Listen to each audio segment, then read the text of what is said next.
भगवान श्री कृष्ण कहते हैं, इन 4 परिस्थितियों में स्त्री से प्रेम कभी नहीं करना चाहिए। एक समय की बात है जब देवर्षि नारद पृथ्वी लोक का भ्रमण करते करते भगवान श्री कृष्ण के पास जाते हैं और कहते हैं, हे प्रभु, मैं अभी अभी पृथ्वी लोक का भ्रमण करके आ रहा हूँ। तभी मेरे मन में एक प्रश्न जागृत हो उठा है। तब देवर्षि नारद कहते हैं, हे प्रभु, किन परिस्थितियों में स्त्रियों तथा पुरुषों को कभी प्रेम नहीं करना चाहिए? फिर भगवान श्री कृष्ण कहते हैं, हे देवर्षि नारद, आज आपने बहुत ही महत्वपूर्ण प्रश्न किया है। इस प्रश्न से सभी स्त्रियां तथा पुरुषों को पता चल जाएगा कि कौन सी परिस्थितियों में प्रेम नहीं करना चाहिए और कौन सी परिस्थितियों में प्रेम करना चाहिए।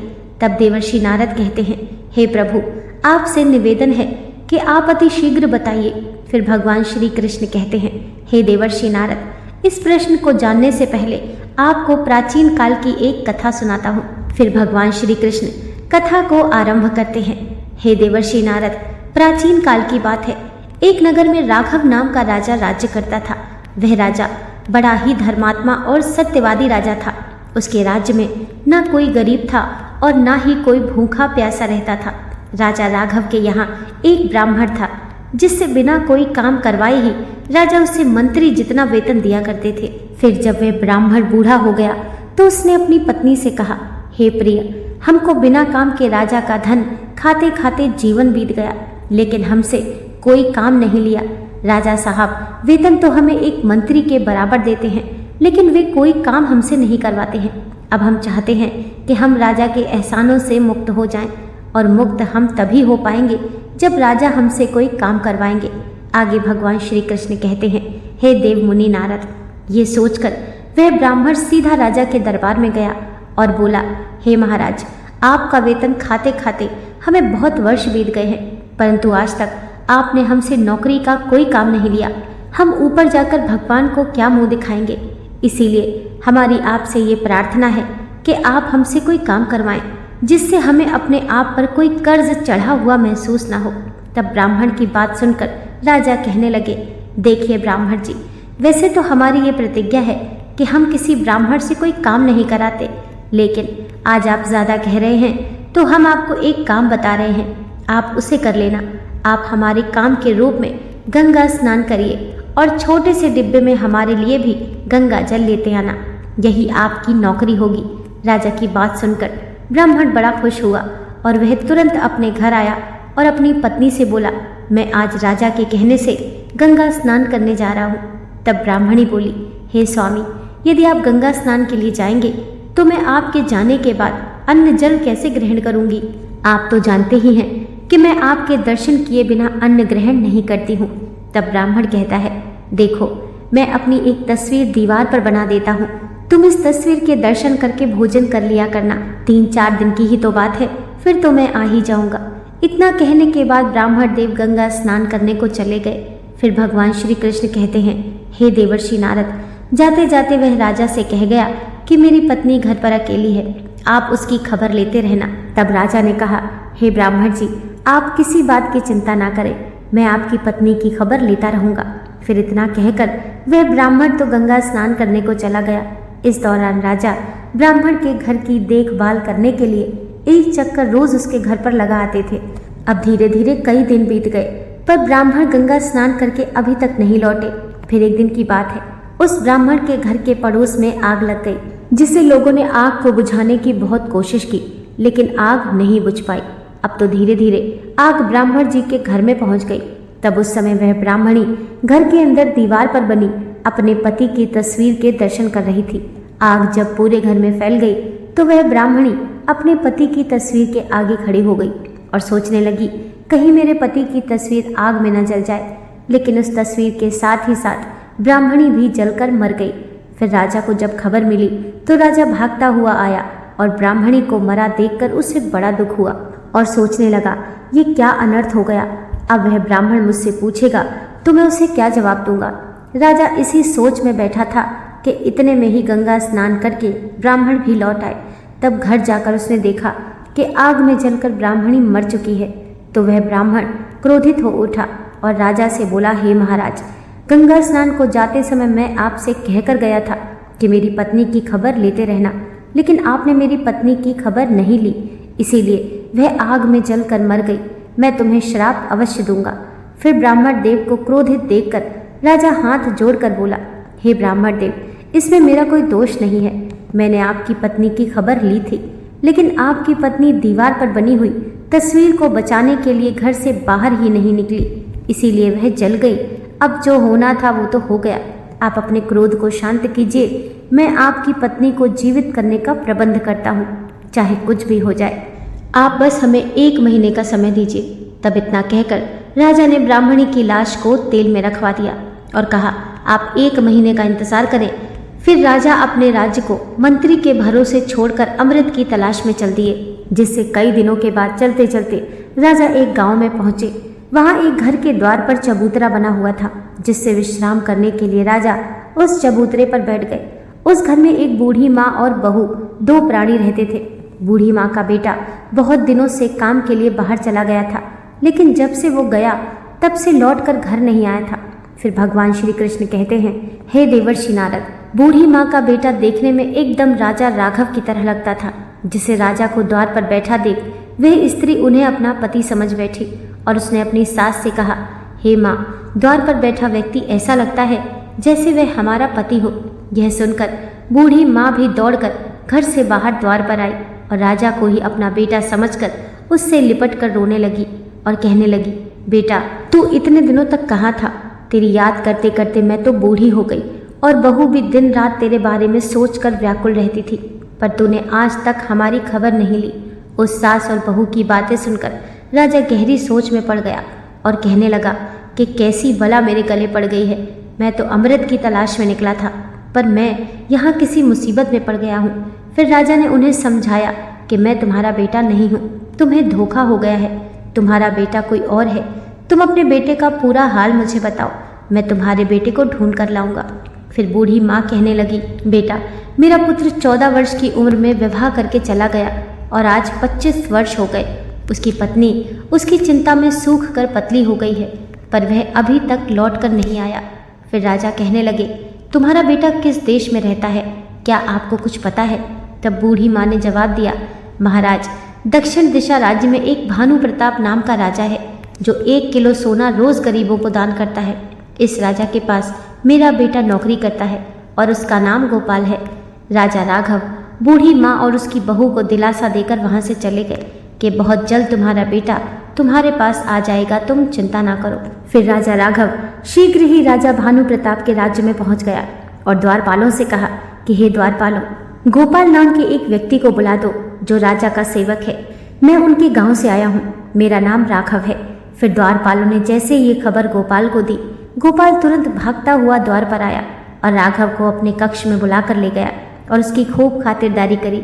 राजा राघव ने बताया कि भाई, जब से तुम अपने घर से चले आए हो तब से तुमने अपनी सूरत तक नहीं दिखाई है। तुम्हारी माँ और पत्नी का रो रो कर बुरा हाल है। अब जल्दी से जल्दी आप जाकर अपनी माँ और पत्नी से मिलिए। तब गोपाल कहता है, हे मित्र, क्या बताऊं, राजा साहब मुझे यहाँ से जाने ही नहीं देते। ना तो वे मुझे छुट्टी देते हैं और ना इस्तीफा लेते हैं। मैं क्या करूं? राजा राघव कहने लगे, कोई बात नहीं, तुम राजा से कहना कि मैं घर जा रहा हूँ, मेरे बदले मेरे स्थान पर मेरा भाई काम करेगा। फिर गोपाल ने वैसा ही किया। उसने राजा को जाकर सारी बात बता दी। गांव से मेरा भाई आया है, मेरी पत्नी और मेरी माँ की तबीयत खराब है, मेरे स्थान पर मेरा भाई आपके यहाँ काम करेगा और 1 महीने के बाद मैं वापस आ जाऊंगा। फिर राजा ने उसकी मांग स्वीकार कर ली और उससे घर जाने की अनुमति दे दी और गोपाल की जगह पर राजा राघव काम करने लगा, जिससे वह रोजाना रात में राजा के कक्ष में पहरा देता था। फिर भगवान श्री कृष्ण कहते हैं, हे देवर्षि नारद, दुनिया में अच्छे लोगों की भी कमी नहीं है, जो दूसरों का दुख दूर करने के लिए अपनी जान की बाजी तक लगा देते हैं। राजा राघव स्वयं एक राजा होकर भी दूसरे के स्थान पर नौकरी कर रहा था। राजा भानु प्रताप हर रोज आधी रात के समय नगर से बाहर एक देवी के मंदिर में जाता था। वहां एक गर्म तेल की कढ़ाई रखी थी और वह देवी राजा भानु प्रताप को पकड़कर उस गर्म तेल की कढ़ाई में डाल देती थी। जब वह उसमें तला जाता था, देवी उसे निकाल कर खा जाती थी और फिर उसकी हड्डियों को इकट्ठा करके उन पर अमृत छिड़क कर उसे जीवित कर देती थी। उसके बाद 1 किलो सोना देकर उसे वापस भेज देती थी। फिर राजा अगले दिन वही 1 किलो सोना गरीबों को दान में दे देता था। फिर एक दिन राजा राघव ने सोचा कि राजा इतना सोना कहाँ से लाता है, इसका पता लगाना चाहिए। अब तो आधी रात के वक्त जब राजा भानु प्रताप देवी के मंदिर में गए तो पीछे पीछे राजा राघव भी चला गया और छिपकर सब घटनाक्रम को देखता रहा। सोचने लगा, अरे वाह, इतना कष्ट उठाकर राजा सोना प्राप्त करता है और उसे भी दान कर देता है। क्यों न इस राजा का कष्ट हमेशा के लिए दूर कर देना चाहिए। यही सोचकर राजा राघव अगले दिन एक व्यक्ति से कुछ पकवान, इत्र, सुगंधित वस्तुएं मंगवाई और तरह तरह के स्वादिष्ट मसाले भी मंगवाए। उसने उन मसालों और पकवानों को अपने पेट को काट कर उसमें भर लिया। अब आधी रात का समय हुआ तो राजा ने अपने कुछ लोगों को बुलाकर राजा भानु प्रताप को मूर्छित करवा दिया और उसकी जगह स्वयं मंदिर में चला गया। रोज की तरह देवी ने उसी तरह पकड़कर उसे भी तेल की कढ़ाई में पटक दिया। जब राजा तला गया तो देवी ने उसे निकालकर खाना शुरू किया। फिर आज तो उस देवी को हर दिन से अधिक स्वादिष्ट मांस लग रहा था और उसे पूरा खाने के बाद देवी ने उसकी हड्डियां एक जगह पर रखी और उन पर अमृत छिड़क कर उसे जीवित कर दिया। उसके बाद देवी ने राजा से कहा, अरे राजा, आज तो तूने मुझे बहुत प्रसन्न कर दिया है, तुम मुझसे जो चाहे वो मांग लो। तब राजा राघव ने देवी से 3 वर मांग लिए। पहली बार में अमृत का कलश मांग लिया, दूसरी बार में सोना बनाने वाला यंत्र मांग लिया और तीसरे वर में कहता है कि तुम इस तेल की कढ़ाई को पलट करके चली जाओ और आज के बाद किसी मनुष्य को मत खाना। इस प्रकार देवी राजा राघव को अमृत का कलश और सोना बनाने वाला यंत्र देकर चली गई। इधर राजा राघव राजा भानु प्रताप के पास लौट गया और उसको स्वस्थ कर दिया। रात के 1 बजे थे जब राजा भानु प्रताप की आंख खुली तो वह एकदम से उठकर देवी के मंदिर की ओर भागने लगा और वहां जाकर देखा तो वहां कुछ भी नहीं था, केवल कढ़ाई उल्टी पड़ी थी और सोचने लगा, आज मैं सोना कहाँ से दान करूंगा, आज मेरी बहुत बड़ी बदनामी होगी, लोग कहेंगे कि राजा के पास धन खत्म हो गया। इसी चिंता में राजा भानु प्रताप लौटकर महल में आकर अपने पलंग पर आकर लेट गया। इधर सुबह जब हुई तो राजा के महल के द्वार पर सोना लेने के लिए लोगों की भीड़ जमा हो गई। अब तो राजा बड़ी चिंता में था कि मैं कहाँ से इन्हें सोना लाकर दूं, आज सोना तो मिला ही नहीं। तब राजा राघव भानु प्रताप की चिंता को समझ गया था और उसने राजा भानु प्रताप से पूछा कि आज आप इतने उदास क्यों हैं। तब राजा भानु प्रताप ने राघव को पूरी बात बताई कि मेरे पास सोना ही नहीं है तो दान किसका करूं, आज तक मेरे द्वार से कोई खाली हाथ नहीं गया है। तब राघव ने कहा कि आप चिंता ना करो, लो ये सोना बनाने वाला यंत्र है और साथ में अमृत का कलश भी है। राजा भानु प्रताप बड़े हैरान थे कि जो काम मैं आज तक ना कर सका वह हमारे इस नौकर ने कर दिया। जब भानु प्रताप को संदेह हुआ कि इतना बड़ा काम कोई साधारण मनुष्य नहीं कर सकता, फिर राजा भानु प्रताप कहने लगे, राजा राघव तुम कौन हो, सही सही बताओ। तब अपना सही परिचय देते हुए कहा कि वह एक नगर का राजा है और मैं एक ब्राह्मणी को जीवित करने के लिए अमृत लेने आया हूँ। आपका दास बनकर दोनों काम हो गए, आपको सोना मिल गया और मुझे अमृत। तब राजा राघव का नाम सुनकर राजा भानु प्रताप उनसे क्षमा मांगने लगे और उन्हें बहुत धन्यवाद दिया कि आपने हमेशा के लिए मेरा कष्ट दूर कर दिया। आपका जैसा नाम सुना था आप तो वैसे ही हैं। इसके बाद राजा राघव वहां से चला गया और उस ब्राह्मणी के शव पर अमृत छिड़क कर उसे जीवित कर दिया, जिससे अब तो वह पहले से अधिक सुंदर और जवान हो गई। सुंदर और जवान स्त्री को पाकर ब्राह्मण देव बड़े प्रसन्न हुए और कुछ दिन दोनों हंसी खुशी से रहते रहे। लेकिन धीरे धीरे ब्राह्मण देव की स्त्री को बूढ़े पति से नफरत होने लगी और वह अब तो दूसरे पुरुष की कामना करने लगी। फिर आगे भगवान श्री कृष्ण कहते हैं, हे देवर्षि नारद, पति से प्रेम करने वाली पतिव्रता स्त्री तो वो पहले वाली स्त्री थी जो आग में जलकर मर गई थी। जीवित होने के बाद अब वह जवान हो गई थी तो उसके भाव विचार पतिव्रता वाले नहीं रहे। लेकिन ब्राह्मण देव को तो यही लगता था कि ये उनकी पहले वाली ही स्त्री है। ऐसा सोचना उनकी भूल थी। उनकी स्त्री ने पड़ोस में रहने वाले एक युवक से प्रेम कर लिया। एक दिन वह स्त्री अपने प्रेमी के साथ घर में ही थी। इस समय ब्राह्मण देव घर में पहुंच गए, जिससे अपनी पत्नी को दूसरे पुरुष के साथ देखकर उस ब्राह्मण ने उसे बहुत डांटा, परंतु उसके स्वभाव में कोई बदलाव नहीं आया। बदलाव आता भी कैसे, ब्राह्मण तो बूढ़ा था पर उनकी पत्नी जवान थी। एक दिन वह स्त्री अपने पति को भोजन में विष देकर अपने प्रेमी के साथ एक दूसरे नगर में चली गई। फिर इधर उसके पति ब्राह्मण की खाने में विष मिलने के कारण मृत्यु हो गई। जब राजा राघव ने ब्राह्मण की मृत्यु की खबर सुनी तो वह अमृत का कलश लेकर आया और ब्राह्मण को जीवित किया। फिर राजा ने ब्राह्मण को समझाया और कहा, हे ब्राह्मण देव, जो आयु आपकी भगवान की पूजा पाठ तथा भजन करने की है, उसे आप स्त्री के प्रेम में लगा रहे हैं। हर कर्म की एक निश्चित समय सीमा होती है। एक समय तक सब कर्म उचित होते हैं। जवान स्त्री को पाकर आपको तो खुशी हुई होगी, परंतु आपको पाकर उसे बिल्कुल भी प्रसन्नता नहीं हुई होगी। विवाह संबंध और मित्रता सदैव समान आयु वालों में ही करना चाहिए। हो सकता है भगवान ने आपको धर्म के मार्ग पर लाने के लिए ऐसा किया हो, आपको ईश्वर की भक्ति में जोड़ने के लिए ऐसा किया हो। फिर भगवान श्री कृष्ण कहते हैं, हे देवर्षि नारद, अब तुम्हें तुम्हारे उन 4 प्रश्नों के उत्तर बताते हैं कि कौन सी 4 परिस्थितियों में स्त्रियों से प्रेम नहीं करना चाहिए।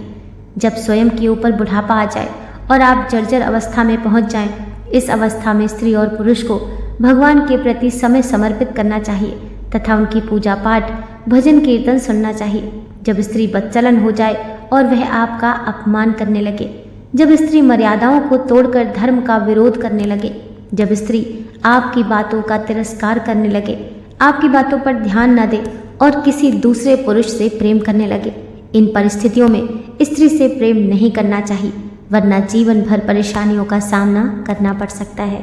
दोस्तों, आशा करती हूँ आज की कथा आपको ज़रूर पसंद आई होगी। वीडियो पसंद आई हो तो लाइक कीजिए, चैनल को सब्सक्राइब कीजिए। मिलते हैं नेक्स्ट वीडियो के साथ।